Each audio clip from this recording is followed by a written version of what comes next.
Ayan, pag maghahalalan, ang mga politiko, magkakaaway.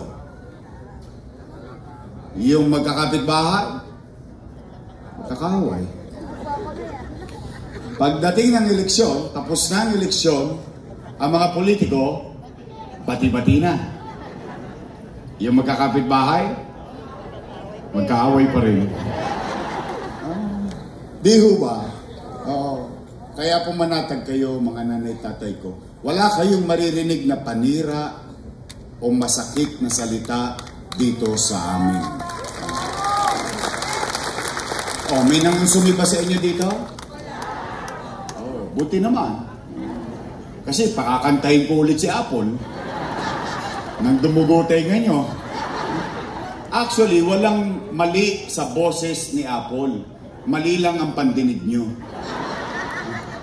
Oh, kasi mabigat ang tagubilin ko sa Your Miss Choice. Sabi ko sa kanila, oy, umayos kayo.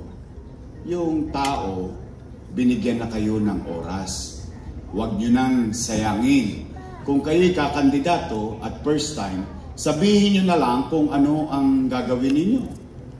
Kung kayo naman ay re-electionista, sabihin nyo sa taong bayan, ano ginawa ninyo sa loob ng 3 taon. Mag-ulat kayo.